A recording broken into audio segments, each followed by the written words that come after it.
ایک تو امیر علیہ سنت نے بھی چند ایک مواقع پر فرمایا کہ ہمارے لیے اعلیٰ حضرت اور فتاوی رضویہ یہ حرف آخر بھی ہیں اور یہ حرف اول بھی ہیں، یعنی کہ یہ سب سے پہلے ہیں اور پھر حرف آخر ہے یہ. تو یہ امیر علیہ سنت نے کئی مقامات پہ فرمایا تھا، اور ویسے سنتے تو پہلے بھی رہے تھے ہم.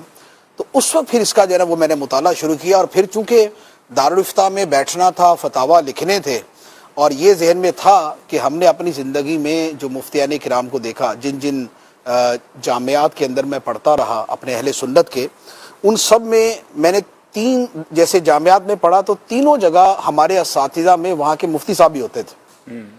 جیسے جامعہ نظامیہ میں مفتی عبد القیوم ہزاروی صاحب رحمۃ اللہ علیہ. تو ہر جگہ پہ جب ہمارے اساتذہ میں مفتی صاحب ہوتے تھے تو مفتی صاحب کی ٹیبل پہ فتاوی رضویہ ضرور ہوتا تھا. اور فتویٰ لکھنے کے اندر جیسے فتویٰ لکھنا ہے، کیونکہ وہاں یوں بالکل سیپریٹ دارالافتاء اور اس طرح کی ترکیب نہیں ہوتی تھی. میں جامعہ لگا ہوا ہے، درمیان میں اگر سوال بھی آ گیا تو بول دیا ذرا وہ فلاں فتاوی رضویہ کی فلاں جلد لے کے آنا، تو وہ فلاں جلد لے کے آ گئے تو اس سے فتویٰ بھی لکھ کے دے دیا اور سائل کو پکڑا دیا. سائل چلا گیا تو ہمیں پڑھانا بھی شروع کر دیا. تو وہ اس طرح ماحول ہوتا تھا. تو یوں اس کی اہمیت جو ہے وہ الحمدللہ پہلے سے تھی. پھر جو اعلیٰ حضرت علیہ رحمہ کی عظمت و شان پر کتابیں اور رسالے پڑھے تھے، ان کے اندر بھی بار بار فتاوی رضویہ کا تذکرہ تھا. تو یوں کہ یہ ذہن میں تھا کہ فتاوی رضویہ کا مکمل مطالعہ کیے بغیر اچھا مفتی بننا ہمارے لیے ممکن نہیں ہے. تو لہذا اس لیے فتاوی رضویہ کا پھر فوکس تھا کہ اس کو بہر صورت جلد سے جلد مکمل کرنا ہے اور بار بار پڑھنا ہے. تو یوں پھر میرے خیال میں یعنی کہ سن 2001 میں نے 2000 اور 2001 میں اس میں نے پہلی مرتبہ فتاوی رضویہ شریف اول سے آخر جو 30 جلدیں ہیں وہ میں نے پڑھی، اور اس کے بعد پھر کئی مرتبہ دوبارہ بھی پڑھتا رہا. اب بھی مطالعے میں رہتا ہے؟ اب بھی مطالعے میں تو یوں کہہ لیں کہ تقریباً روزانہ کی بنیاد پر ہی فتاوی رضویہ تو ہمارے سامنے آتا ہی ہے. فتویٰ جو ہے وہ چیک کرنا ہے یا کوئی مسئلہ دیکھنا ہے اور یا کچھ پرانے نوٹس وغیرہ ہے اس کی دہرائی کرنی ہے، تو اس میں فتاوی رضویہ شریف تو مستقل جاری رہتا ہے. اب آپ نے تو دیکھیں درس نظامی کمپلیٹ بھی کر لیا تھا، آپ مفتی بن رہے تھے، دارالافتاء پہنچ گئے، پڑھا. تو کیا اب بھی کسی کو اتنے سارے درجے پڑھنے کے بعد ہی فتاوی رضویہ پڑھنا چاہیے؟ بلکہ ہم نے تو دیکھا اب لوگ درس نظامی شروع کرتے ہی پڑھنا شروع کر دیتے ہیں دعوت اسلامی کے ماحول میں. اچھا ہے فتاوی رضویہ اگر پڑھتے رہتے ہیں، ایک اٹیچمنٹ ہو جاتی ہے اس کے ساتھ، اور بہت سی علمی باریکیاں جو فتاوی رضویہ سے سمجھ آتی ہیں وہ اور جگہوں سے بہت کم سمجھ آتی ہیں. لیکن یہ ہے کہ فتاوی رضویہ جو ہے وہ پورے کا پورا درس نظامی کے دوران سمجھ آ جائے یہ ناممکن ہے، یہ بالکل ناممکن. ہاں بالکل. اس کی وجہ یہ ہے کہ اس میں بہت سے جو رسائل ہیں، جو بہت سے فتاوی ہیں، وہ اس قدر مشکل علوم پر مشتمل ہے کہ ان کو سمجھنا جو ہے وہ بس میں ہو ہی نہیں سکتا کسی کے کہ وہ ابھی طالب علم ہے اور وہ ان چیزوں کو سمجھ رہے.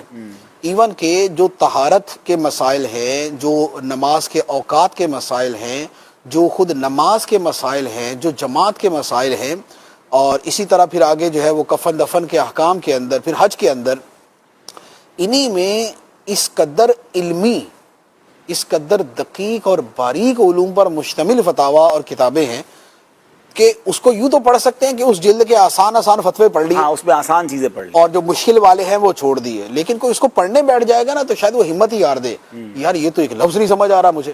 اسی طرح آگے جو عقائد کی جو ہے نا وہ جلدیں آتی ہیں، عقائد کی جلدوں میں اب سبحان الصبح ہے اور اس طرح دیگر جو کتابیں ہیں، اب وہ اتنی مشکل ہے کہ اس کو تو درس نظامی کے بعد والا بھی سمجھ رہے تو اس کو میرا تمغہ ہی دینا چاہیے. یعنی وہ تو اس کے بعد بھی بڑے لمبے عرصے تک ایکسپرٹی اور علم الکلام کی مہارت کے بعد سمجھ سکتا ہے.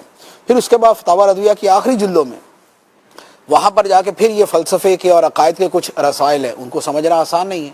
اسی طرح 21ویں جلد کے بعد سے وہ حظر و اباحت یعنی حلال و حرام کے مسائل پر کتابیں، اس میں بالکل عام سے مسائل پر اعلیٰ حضرت کی تحقیق اس قدر جو ہے وہ دقیق ہے، اس قدر جو ہے نا وہ پیچیدہ ہے کہ اس کو یوں سمجھنا جو ہے وہ آسان نہیں ہے. یوں کہہ لیں کہ درس نظامی کے دوران یا درس نظامی سے ہٹ کر اگر کوئی پڑھنا چاہے تو وہ سلیکٹیو سٹڈی کر سکتا ہے کہ وہ پڑھنا شروع کرے، آسان لگے تو پڑھ لے، مشکل لگے تو آگے بڑھ جائے، یہ کر سکتا ہے. لیکن یہ اگر کوئی التزام کر لے کہ نہیں میں پورا ہی پڑھوں گا اور سمجھ کے پڑھوں گا، تو پھر وہ اس کی قرات کر سکتا ہے کہ الفاظ پڑھ کے گزر جائے، سمجھ میں آنے. اب اگر یہ تو آپ نے مشورہ لیا تھا کہ فتاوی رضویہ پڑھنے کا اگر عادت بنانی ہو تو کہاں سے شروع کیا جائے؟ جیسے وہ نا حکایتوں سے شروع کرو تاکہ تمہیں مطالعہ کرنے کی تو اس میں 23, 24, 22 یہ جلدوں میں جو سلیکٹڈ فتاوا ہیں تو کہ وہ روزمرہ کی زندگی میں جو ہے نا آپ کو کام آ رہے ہوتے ہیں، اور وہ کافی بات تو بڑی دلچسپ مضامین بھی صحیح اعلیٰ حضرت نے لکھے ہیں، تو میں کہ یہ پڑھیں سلیکٹڈ چیزیں، تو آپ کو فتاوا رضویہ سے جو نا انسیت فیضان بھی ملنا شروع ہو جائے۔ 5ویں 6ٹی 7ویں جلد جو ہے یہ وہ ہے جو نماز، جماعت اور ان مسائل پر مشتمل ہے، اور یہ کافی آسان اور پیش آمدہ مسائل ہیں، ان کو جو ہے وہ بآسانی پڑھا جا سکتا ہے۔ اچھا، اب فتاوی رضویہ کے لیے پہلے تو میں یہ بتا دوں ناظرین، کمال کی آپ نے سن لیا کہ کیسا زبردست ایسی فتاوا کی کتاب ہے کہ آج بھی مفتیان کرام بار بار پڑھنے کے باوجود اس سے فیضان حاصل کر رہے ہیں۔ تو اگر جو علماء سن رہے ہیں، طلباء سن رہے ہیں، ان کے لیے گڈ نیوز یہ ہے کہ فتاوی رضویہ کی اپلیکیشن دعوت اسلامی نے بنا دی ہے، آپ اس کو سرچ کر سکتے ہیں، پھر اس کے اندر آپشنز بھی موجود ہیں فتاوا سرچ کرنے کے، الفاظ کے ذریعے بھی سرچ کر سکتے ہیں۔ فتاوی رضویہ پورا دعوت اسلامی کی ویب سائٹ پر ڈاؤن لوڈ آپشن کے ساتھ موجود ہے، پہلے تو ہزاروں روپے خرچ کر کے خریدنا پڑتا تھا، بہرحال جو خرید سکتے ہیں وہ گھر میں برکت کے لیے بھی ضرور رکھیں، لیکن ڈاؤن لوڈ بھی کیا جا سکتا ہے۔ سوال اب یہ مفتی صاحب کہ آپ نے فرمایا کہ یہ کافی دقیق مسائل ہیں، اور نگران شورا نے فرمایا چلے کچھ تو جلدیں پڑھ سکتے ہیں۔ اب کوئی چاہتا ہے کہ میں بھی فقہی مسائل پڑھوں، میں بھی فتاوا پڑھوں، تو اسٹارٹ پھر اگر درس نظامی نہیں کر رہا ہے، ایک لے مین ہے، عام آدمی ہے، اردو اچھی پڑھ لیتا ہے، تو وہ پھر کن فتاوا کی طرف جائے؟ دیکھیں، فتاوا کی طرف جانا جو ہے نا وہ بہت زیادہ مفید کمی پایا میں نے۔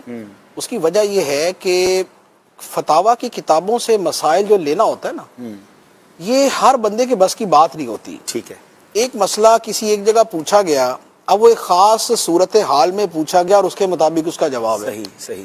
اب بندہ کسی دوسری صورت کے اوپر جو ہے اس کو اپلائی کر دیتا ہے، تو اب دوسری صورت پہ اپلائی کیا، جبکہ اس دوسری صورت کے اندر کسی اور چیز کا بھی اضافہ ہو چکا ہے، صحیح صحیح۔ یا کسی اور شے کی کمی ہو چکی ہے، تو اب اس کے لیے مشکل ہو جائے گا کہ وہ اس کا فیصلہ کر سکے، اور وہ غلط فہمی کا شکار ہو جائے گا۔ اس لیے طریقہ یہ ہونا چاہیے کہ جو آسان رسائل اور بالکل سیدھے سیدھے مسائل پر مشتمل کتابیں ان کا مطالعہ کر لے۔ اس کے لیے بہار شریعت ٹھیک ہے، بہت ہی اعلیٰ ہے۔ بہار شریعت کے تو یوں کہہ لے کہ مسائل، یعنی کہ ہمیں پیش آنے والے عمومی طور پہ جتنے مسائل ہیں وہ 99% بہار شریعت میں ہوتے ہی سبحان ہیں، اللہ۔ نماز کے، طہارت کے، وضو کے، غسل کے، یہ سارے نمبر 1۔ اور اس سے بھی زیادہ آسان اور بہتر طریقہ یہ ہے کہ جو بہار شریعت سے ہی اخذ کردہ کتابیں اور رسائل لکھے گئے، جیسے نماز کے حوالے سے آپ دیکھ لیں تو جیسے امیر علیہ سنت کی نماز کے احکام ہیں۔ واہ واہ واہ، اچھا، اسی طرح روزوں کے مسائل ہیں تو اب فیضان رمضان کے اندر وہ موجود ہے۔ ماشاء اللہ۔ زکوٰۃ کے بارے میں المدینۃ العلمیہ کی بھی ایک کتاب ہے فیضان زکوٰۃ، اور دارالفتہ اہل سنت کے فتاوا کا ایک مجموعہ بھی ہے، فتاوا اہل سنت احکام زکوٰۃ۔ تو اسی طرح اور فقہی ابواب کے حوالے سے جیسے چندے کے بارے میں سوال جواب ہے، حج کے بارے میں رفیق الحرمین ہے۔ تو یہ جو کتابیں ہیں یہ چونکہ ابھی اس زمانے میں، قریب زمانے میں لکھی گئی، تو اس میں آسانی ہے، اس میں ضروری مسائل ہیں، اس میں پیش آنے والے مسائل لکھے گئے ہیں، اس میں بار بار کے تجربات کے بعد سامنے آنے والے مسائل لکھے گئے، تو ان کو پڑھنا، سمجھنا، یاد کرنا آسان ہے۔